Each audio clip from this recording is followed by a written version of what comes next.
Hello and welcome to Nine Figure Hub. Today we have some interesting and motivational advice from the world's #1 billionaire, Jeff Bezos, the Amazon founder. Please consider subscribing to the channel for more content. Thank you.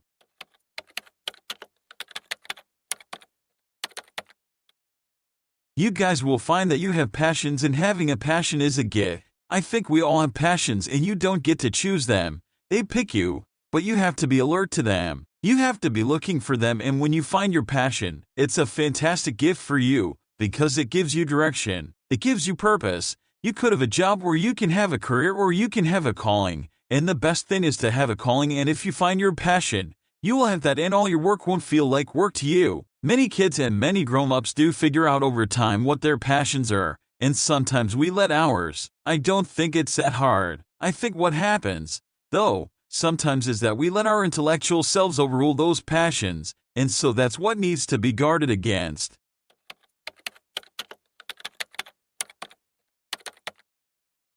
One of my jobs as the leader of Amazon is to encourage people to be bold, and people love to focus on things that aren't yet working, and that's good. It's human nature. That kind of divine discontent can be very helpful, but you know it's incredibly hard to get people to take bold bets, and you need to encourage that. And if you're gonna not take bold bets, they are gonna not be experiments, and if they're experiments, you don't know ahead of time, they are going to work. Experiments are by their very nature prone to failure, but big successes, a few big successes, compensate for dozens and dozens of things that didn't work. So bold bets, AWS, Kindle, Amazon, Prime, our third-party seller business. All of those things are examples of bold bets that did work, and they pay for a lot of experiments. I made billions of dollars of failures at Amazon.com. Literally billions of dollars of failures. None of those things are fun, but they also don't matter. What really matters is companies that don't continue to experiment, companies that don't embrace failure. They eventually get in the desperate position where they only do things they can do.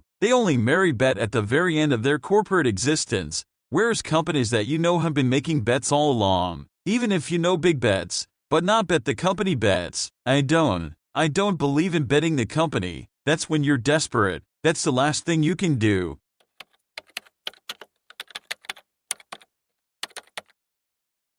You can be out of work and you have terrible work-life balance. Even though you've got all the time in the world, right? You could just feel like, oh my God, I'm miserable, and you would be draining energy. And so you have to find that harmony. It's a much better word, and I think for most people it's about meaning. People want to know that they are doing something interesting and useful. And for us, because of the challenges that we have chosen for ourselves, we get to work in the future, and it's super fun to work in the future for the right kind of person.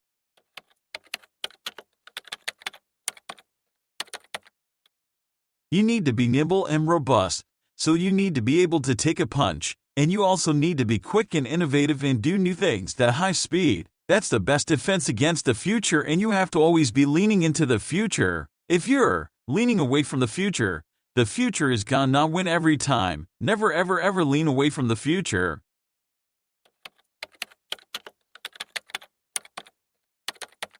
We all have adversity in our lives. Yeah, I would. If you know anybody, any friend, or anybody that you talk to, there's no lack of adversity, and that's good, by the way, because it's what teaches us how to get back up. You fall down, you get back up.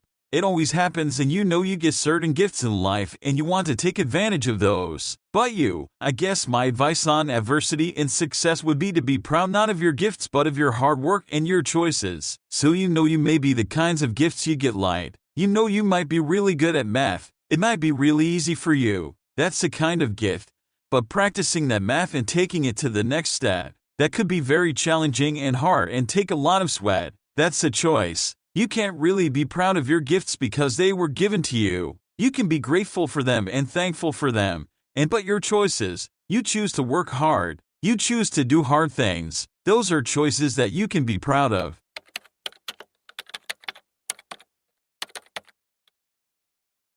Being an inventor requires that because the world is so complicated, you have to be a domain expert. In a way, even if you're not at the beginning, you have to learn enough to become a domain expert. But the danger is once you become a domain expert, you can be trapped by that knowledge, and so inventors have this paradoxical ability to have that You know 10,000 hours of practice to be a real domain expert and have that beginner's mind. They have that look at it freshly, even though they know so much about the domain, and that's the key to inventing. You have to have both, and I think that is intentional. I think all of us have that inside of us and we can all do it. But you have to be intentional about it. You have to say, yeah, I'm going to become an expert and I'm going to keep my beginner's mind.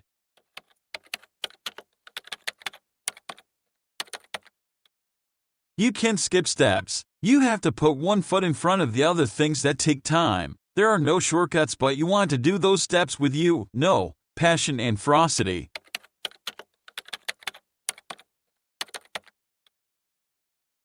It's easy to have ideas. It's very hard to turn an idea into a successful product. There are a lot of steps in between. It takes persistence and relentlessness. So I always tell people who think they want to be entrepreneurs, you need a combination of stubborn relentlessness and flexibility, and you have to know when to be which. And basically you need to be stubborn on your vision, because otherwise it'll be too easy to give up. But you need to be very flexible on the details, because as you go along pursuing your vision, you'll find that some of your preconceptions were wrong. You're gonna need to be able to change those things.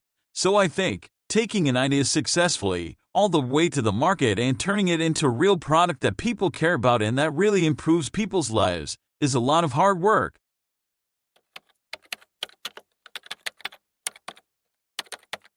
Don't try to chase what is kind of the hot passion of the day. I think we actually saw this. I think you see it all over the place in many different contexts.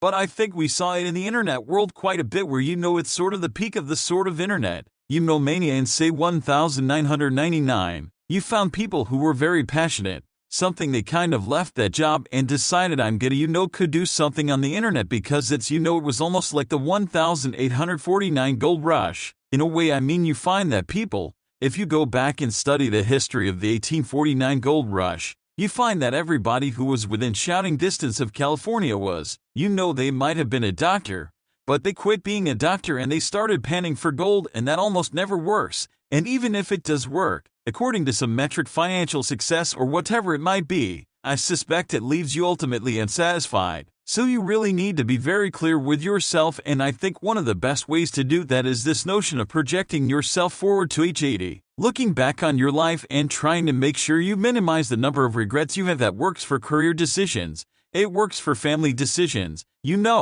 you want to? I have a 14-month-old son, and it's very easy for me to think about myself when I'm 80. I know I want to watch that little guy grow up, and so I don't want to be 80 and think, shoot, I missed that whole thing and I don't have the kind of relationship with my son that I wished I had, and so on and so on. So if you think about that, I guess another thing that I would recommend to people is that they always take a long-term point of view, and I think this is something about which there's a lot of controversy. There's a something, a lot of people, and I'm just not one of them, believe that you should live for the now. I think what you do is you think about the great expanse of time ahead of you and try to make sure that you're planning for that in a way that's gonna leave you ultimately satisfied. So this is just my opinion. This is the way it works for me. And everybody needs to find that for themselves. So there are a lot of paths to satisfaction, and you need to find one that works for you. Well, thanks for watching. Have a good day.